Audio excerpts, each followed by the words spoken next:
Oh man, here we are back tonight with something a little bit different. Those who have seen any of my other videos, I usually stick to GURPS.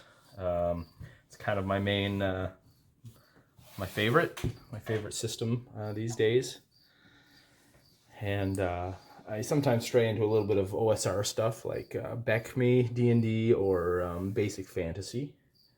Because that's the style of play I like to run, but I usually do it with GURPS. But tonight and lately, I've been a little bit sidetracked. Once in a while, I get sidetracked, I guess, don't we all? And I got this Earthdawn. What's with the weird sizes there? Hey, look at the size difference. So I get the impression that's probably the size of the old school Essentials. I don't actually own that, but I think they were that size, were they not? Interesting size. I like it. It feels cool in the hand, but for reference, I think it's probably not as good. But whatever. I don't have a choice in size. But here we are, Earthdawn. So I did a quick blurb about my rekindled interest in Earthdawn on my podcast, but tonight I'm going to make some characters since I finally got my books in. I have the companion there as well. So this is not going to be for everybody, I'm sure. Even there's probably less interest in Earthdawn than GURPS even, but that's fine. Nobody pays me enough to worry about viewership. So here we go. Let's get character sheet on in here. I'm gonna make a couple characters, and I'm hoping to maybe run some combat examples as I learn it. We can maybe learn together and play through them together, similarly to what I did with the GURPS arena combat examples. I'll maybe do a few with Earthdawn as time permits. My main interest, as always, is still my GURPS randos, my solo play, and I've got another group game starting up for randos as well. But yeah, so this is I blame my misspent childhood for this Earthdawn sidebar. Back in the 90s, I think it was about 94, I picked up the first edition of Earthdawn and fell in love with the system and the setting. The system is different. I like a lot of people don't like it for this reason, but I actually like Earthdawn for the step system, especially these days when I play almost all GURPS. I'm rolling, D6s, 3d6 for everything, and then a couple d6 for damage here and there. But this game lets me break out my huge mess of collection of dice and just toss those suckers. Exploding dice, the whole bit. Love it. It's all about rolling dice, isn't it? But anyways, back in the 90s, I didn't get to play this game much. I had the book, I read it. This is about 2 years of my high school career where I just carried the Earthdawn book around in my backpack and read it on every spare or in between class or during class half the time. I was just super into Earthdawn, and I think I may have ran one game. I think I may have played in one session, and that was kind of it. We never really got into a deep adventure campaign for it. I couldn't convince my my high school friends to really dig in. So not that that'll really change these days, but whatever. I'm gonna play some. I'm sit and play by myself like a loser all the time.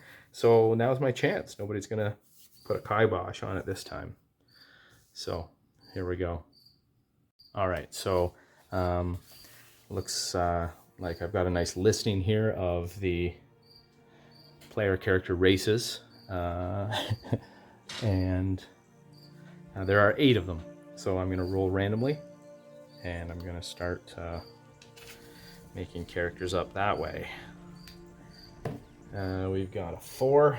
1, 2, 3, 4. We've got an obsidian. That's pretty cool. Okay. Obsidian, that's the rock-looking fellows. They're pretty cool. And another 4. That's another obsidian. Let's re-roll that. 5. That's an orc. We've got a hardy orc. Oh, sorry. They spell their orcs with a K. That's interesting. Never noticed that before. An Earthdawn orc is not an ORC. It's an ORK.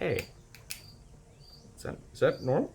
That looks weird. Anyways, awesome. Loving it. Okay, 7. We've got a Scrang. So those are they're basically lizard men. They're about the size of humans. Maybe a little bit shorter, actually. Might be 5.5 feet tall on average instead of, I think they say humans are about 6 feet tall in this. And last character here, he is another 4 Obsidian. No, let's give something. And that's another orc. Is this die working? It's rolling 4 or 5s. Oh, there's an 8. Oh no, we've got a windling. Okay. Yeah, a windling. Okay.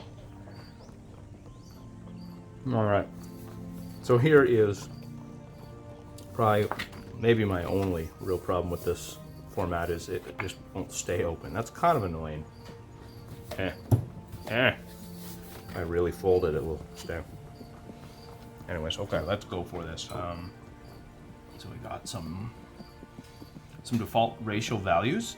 So our Obsidian is a dexterity of 8. That's awesome. That's low. 18 strength though. So the ranges are kind of similar, I guess, to D&D. Kind of upper limit is 18 and lower abysmal values are like 8, 7, 6.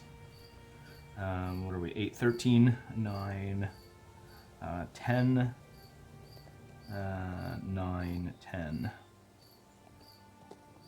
9, 10. What about 9, 10? 9, 10, 9, 10. Oh yeah, the last one being move of 9. Alright, let's see here. Movement rate of 10. And karma mod of 3. So, whenever you can use karma points to enhance your rolls, and you get 3 karma points. So it's like rolling a luck die, I guess. You add a d6, and these guys can only do it 3 times. That's not good. A human can do it 5 times, for instance. Pretty cool. Explanation here of the karma stuff, whatever. Not going to explain how the game works. I'm just going to try and throw together some characters and play it. We've got here the orc.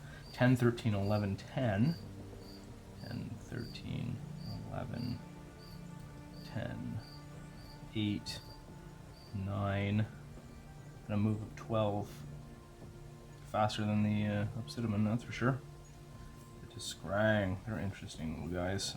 11, they're not little, 11, 10, 11 toughness, 10, 10 for mentals, perception, and willpower, and then charisma of 11, slightly more charismatic than the average bear. Move is 12.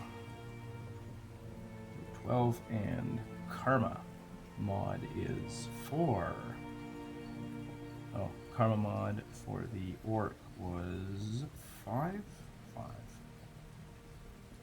Mr. Works, sir. Thank you, 5. Alright, cooking now. Windling. So these are like 2-foot tall fairy people, basically. Certainly not my favorite race, but looks like we're gonna make one here. 11, 4, 8.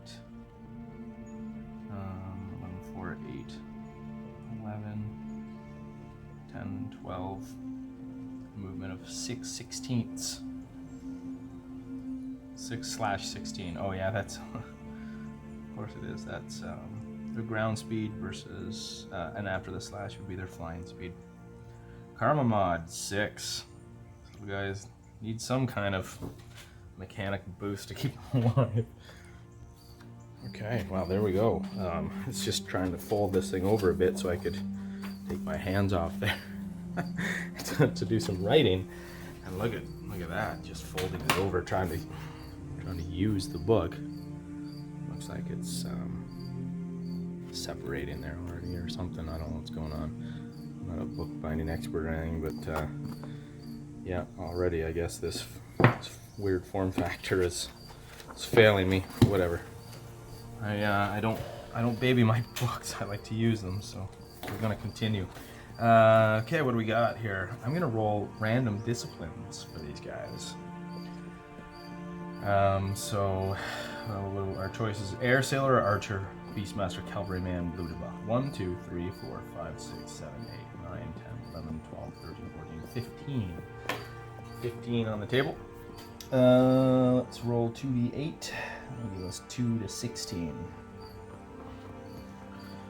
Okay. So if we roll a 16, that'll be 1. 1 plus 1, 2.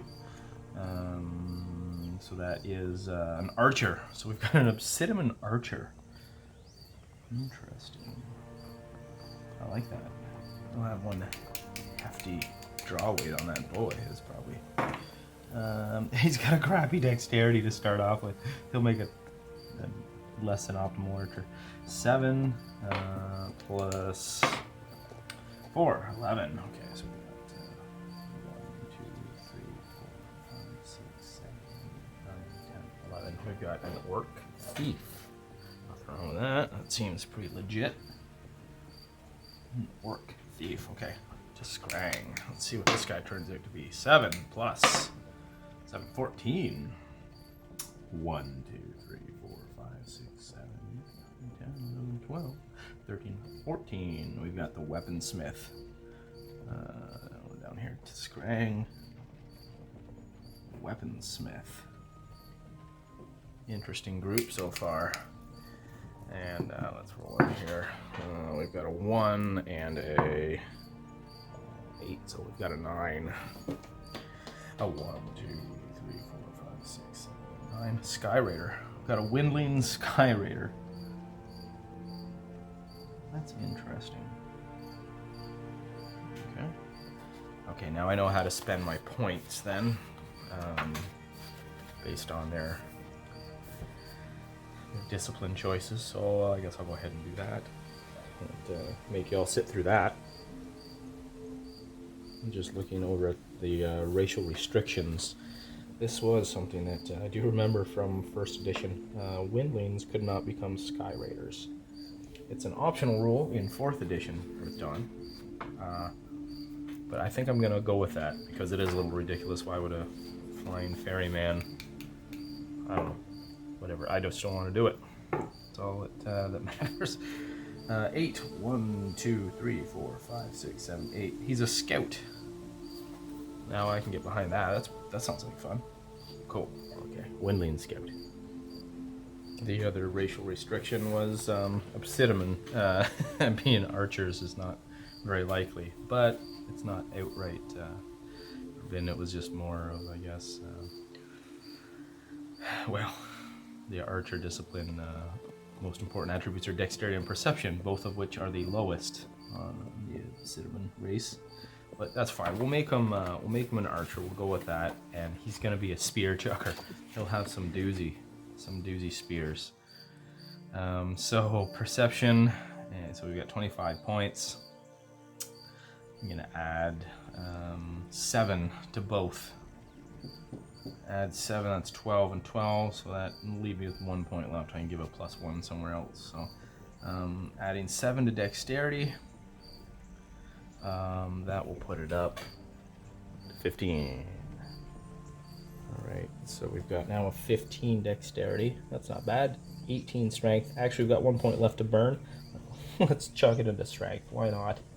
So 15 dexterity, 19 strength. We've got a toughness of 13, 16 perception, willpower of 10, charisma of 9. Rock on. Actually, maybe I'll call him Rock on. Rochon, something like that. Rock on. There we go. Okay, so we've got the orc. Discipline. Orc discipline is orc. What was his discipline? It was actually thief. Right. And his name is. Let's call him Savage. That seems like a cool name, even though he's not a savage, I guess. I don't. To Scrang Weaponsmith. Let's call him Salavan. Alright, so we've got the Windling Scout, we'll call him Dressler. So he's got an 18 dexterity, a 4 strength, an 8 toughness, 18 perception, 10 willpower, and 13 charisma.